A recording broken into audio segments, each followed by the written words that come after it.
दोस्तों, हर चीज की एक उम्र होती है, प्यार की भी।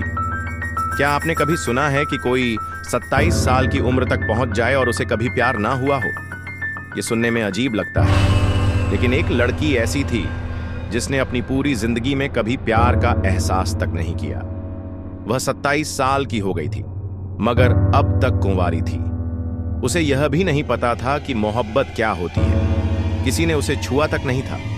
यह लड़की एक आदिवासी गांव में रहती थी, भोली भाली, सीधी सादी, अपनी ही दुनिया में मस्त। लेकिन फिर उसकी जिंदगी में एक मोड़ आया। एक शहरी लड़का उसके गांव पहुंचा और उससे दोस्ती करने लगा। पहले तो वह लड़की झिझकी, शर्माई, लेकिन जब लड़के ने उसे मोबाइल में कुछ दिखाया तो उसकी दुनिया ही बदल गई। धीरे धीरे उसे समझ में आने लगा कि यह सब क्या होता है, प्यार, रिश्ते, मोहब्बत। लेकिन दोस्तों, इसके बाद जो हुआ वह किसी ने कभी सोचा भी नहीं होगा। यह कहानी है बिहार के एक लड़के रामवीर महतो की, जिसकी मुलाकात उस लड़की से होती है। फिर उनकी जिंदगी में ऐसा क्या हुआ जिसने सबको हैरान कर दिया। पूरी कहानी जानने के लिए वीडियो को अंत तक जरूर देखें। लेकिन आगे बढ़ने से पहले एक छोटी सी रिक्वेस्ट, वीडियो को लाइक करें, चैनल को सब्सक्राइब करें, ताकि हम आपके लिए और भी दिलचस्प कहानियां ला सकें। रामवीर महतो की उम्र 30 से 32 साल थी। उसे घूमने फिरने का बहुत शौक था, लेकिन बाकी लोगों की तरह वह शहरों या मशहूर जगहों पर नहीं जाता था, बल्कि उसका मन जंगलों, नदियों और पहाड़ों की ओर खींचता था। साल में 10 महीने वह मेहनत करके कमाता था और फिर 2 महीने घूमने में अपने सारे पैसे उड़ा देता था। उसके पास एक मोटरसाइकिल थी और यह कहानी 2007 की है। हर साल की तरह इस बार भी उसने अपना सारा जरूरी सामान बांधा, राशन, पानी और बाकी जरूरत की चीजें। फिर वह बिहार के आदिवासी इलाकों की ओर निकल पड़ा। रास्ते में एक घना जंगल पड़ा। आमतौर पर लोग जंगल देखकर डर जाते हैं, लेकिन रामवीर महतो की बात अलग थी। उसे जंगलों से डर नहीं लगता था, बल्कि वहां घूमना उसे और भी अच्छा लगता था। जंगल का कुछ हिस्सा पक्की सड़क से जुड़ा था, कुछ रास्ते कच्चे थे और कुछ लोगों द्वारा बनाए गए पगडंडी वाले थे। इन्हीं रास्तों पर चलते चलते वह करीब 5 घंटे तक बाइक चलाकर एक ऐसे इलाके में पहुंचा जहां दूर दूर तक घर बने हुए थे। न वहां बिजली थी, न कोई टावर, न ही कोई दूसरी सुविधा। शाम हो चुकी थी और उसे तेज प्यास लगी थी। जो पानी वह साथ लेकर आया था वह गर्म हो चुका था, क्योंकि गर्मियों का मौसम था। उसने सोचा कि कहीं ठंडा पानी मिल जाए तो अच्छा रहेगा। इसी उम्मीद में उसने एक झोपड़ी के सामने अपनी बाइक रोकी। लेकिन जब उसने आसपास नजर दौड़ाई तो देखा कि झोपड़ी में कोई नहीं था। बस कुछ बकरियां, मुर्गियां और एक गाय बंधी हुई थी। थोड़ी देर बाद उसे एक लड़की नजर आई। वह जंगल की तरफ से आ रही थी। सिर पर मटका रखा हुआ था और नदी से पानी लेकर लौट रही थी। रामवीर ने उसे ध्यान से देखा। सांवली सी लड़की, लेकिन बला की खूबसूरत, कसा हुआ बदन और बेहद कम कपड़ों में। जब रामवीर महतो ने उसे देखा तो बस देखता ही रह गया। लड़की धीरे धीरे उसके करीब आ गई और उसे भी हैरानी हुई कि यह कौन शहरी आदमी यहां आकर खड़ा है। इस वीराने में कोई बाहरी व्यक्ति मुश्किल से ही आता था। अक्सर 2-4 महीनों में कोई राह भटक कर इधर पहुंच जाता था। तो लड़की ने सोचा, यह भी शायद रास्ता भूल कर आया होगा और अब दिशा पूछ कर चला जाएगा। रामवीर भी अब थोड़ा असहज महसूस कर रहा था। उसे लगा कि शायद वह गलत जगह खड़ा है। लड़की और उसके घर वालों को क्या लगेगा? लेकिन इससे पहले कि कोई और बात होती, उसने हिचकिचाते हुए कहा, थोड़ा पानी मिलेगा पीने के लिए? लड़की ने बिना कुछ बोले सिर हिलाया और अपने मटके से पानी निकालकर उसे दिया। पानी पीकर रामवीर ने पूछा, यहां और कोई नहीं दिख रहा? कौन रहता है इस घर में? लड़की ने जवाब दिया, मेरा ही घर है। रामवीर ने फिर पूछा, और कौन कौन रहता है? लड़की बोली, कोई नहीं, अम्मा बाबा शहर कमाने गए हैं, 15 से 20 दिन बाद आएंगे। रामवीर मन ही मन सोचने लगा, यार, एक अकेली जवान लड़की इस जंगल में कैसे रह रही है? उसने फिर पूछा, तुम्हें डर नहीं लगता? लड़की मुस्कुराई और बोली, डर किस बात का? रामवीर ने गंभीर होकर कहा, अगर कोई बुरा आदमी आ गया, तुम्हारे साथ जबरदस्ती करने लगा, तो क्या करोगी? लड़की ने शांत स्वर में कहा, यहां कोई नहीं आता। 5-6 महीने में कोई आप जैसा भटक कर आ जाता है तो मैं उसे रास्ता बता देती हूं, क्योंकि आगे रास्ता बंद है। आप भी आगे मत जाइए, थोड़ा आगे बस 1-2 घर और हैं, उसके बाद कुछ नहीं। रामवीर हंसा और बोला, मैं रास्ता भूल कर नहीं आया, मैं घूमने के लिए आया हूं, मुझे जंगल घूमने का शौक है। लड़की ने कंधे उचका दिए। ठीक है। फिर वह वहीं पास में बैठ गई और रामवीर भी उसके सामने बैठ गया। थोड़ी देर बाद उसने फिर पूछा, अगर तुम्हारे साथ कोई जबरदस्ती करने लगे या जंगल में कोई जानवर हमला कर दे तब क्या करोगी? इस बार लड़की ने धीरे से अपने कमर में खोसा हुआ खंजर निकाला और रामवीर की ओर दिखाया। रामवीर का दिल एक पल के लिए कांप गया। क्या तुम इससे हमला करोगी? लड़की ने सिर हिलाया। नहीं, मैं किसी को नहीं मारूंगी। अगर ऐसा कुछ हुआ तो मैं खुद को मार लूंगी। रामवीर अंदर ही अंदर सोचने लगा, अभी भी कुछ लोग पुराने जमाने की सोच के बचे हुए हैं। फिर उसने हंसकर पूछा, तुमने कभी प्यार मोहब्बत नहीं किया? लड़की ने सीधा जवाब दिया, नहीं। ये सब क्या होता है? ये सब बेकार की बातें हैं।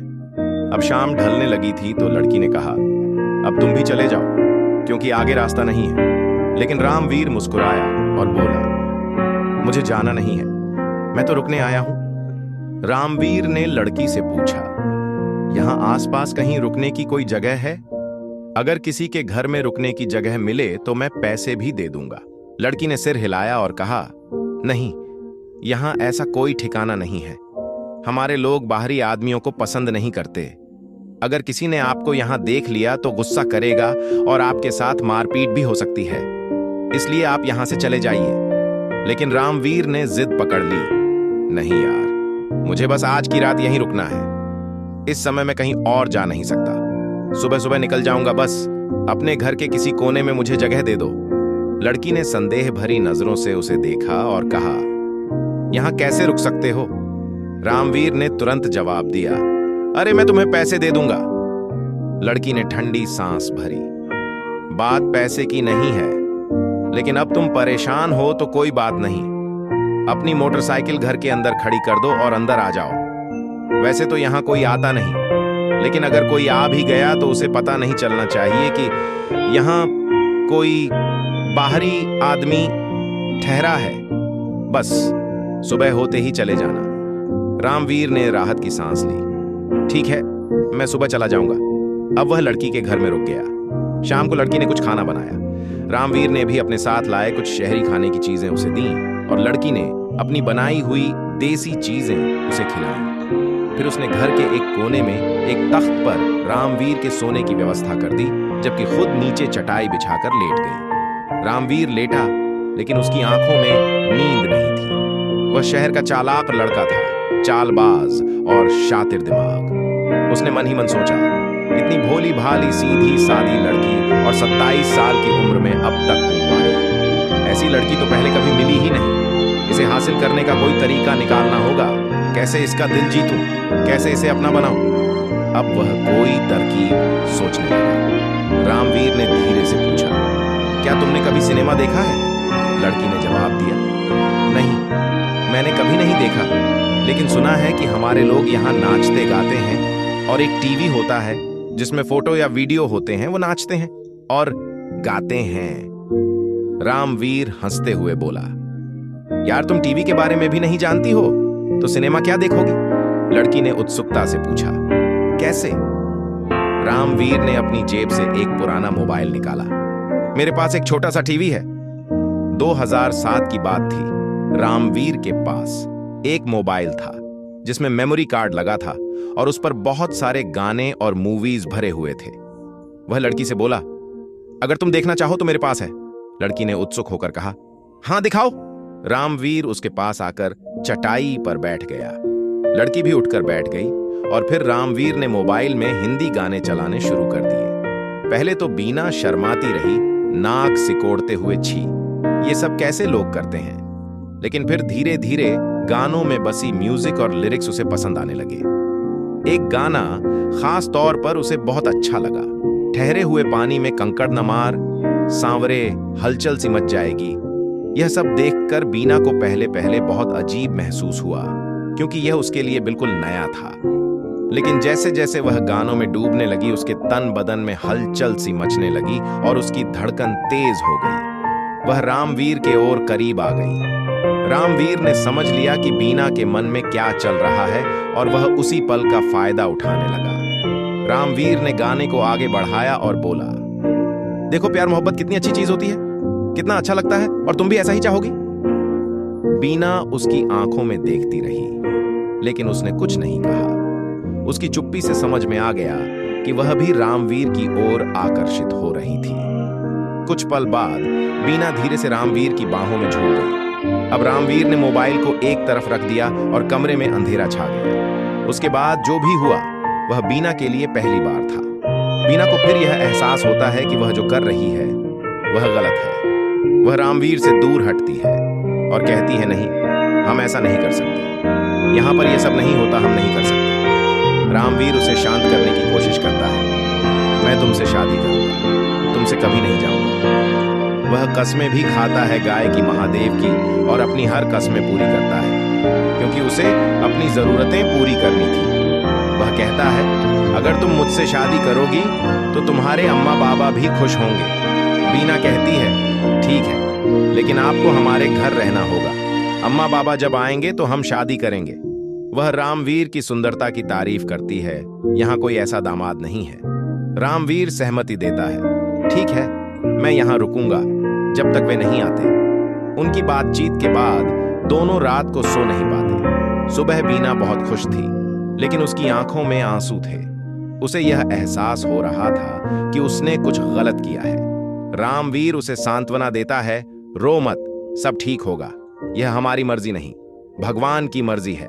बीना उसे खाना बनाकर देती है, उसे बार बार गले लगाती है और कहती है, अगर तुम मुझे छोड़कर जाओगे तो मैं सच में मर जाऊंगी। रामवीर उसे यकीन दिलाता है, तुम मुझ पर यकीन करो, मैं नहीं जाऊंगा। दिन इस तरह गुजरते हैं। एक हफ्ते बाद रामवीर का मन बीना से भर चुका था। वह सोचता है कि अब उसे छोड़कर कैसे भागे। एक दिन जब बीना नदी से पानी भरने गई थी, रामवीर अपनी बाइक निकालता है और वहां से भाग जाता है। बीना जब वापस आती है तो उसे बाइक गायब मिलती है। वह हैरान होकर इधर उधर उसे ढूंढने लगती है और गुस्से में रोने लगती है। रामवीर को यह महसूस होता है कि उसने बड़ी गलती की है। वह अपने घर पहुंचता है, लेकिन उसे बीना की चिंता सताती है। वह सोचता है कि क्या उसने कुछ गलत किया है। वह भगवान से डरते हुए बीना के पास लौट आता है। जब वह बीना के घर पहुंचता है तो वह देखता है कि घर में बकरियां मरी हुई हैं और बीना चटाई पर लेटी हुई है। रामवीर बीना को आवाज देता है, बीना, मैं आ गया हूं। बीना अपनी आखिरी ताकत लगाकर उसे गले लगाती है और रामवीर भी फूट फूट कर रोने लगता है।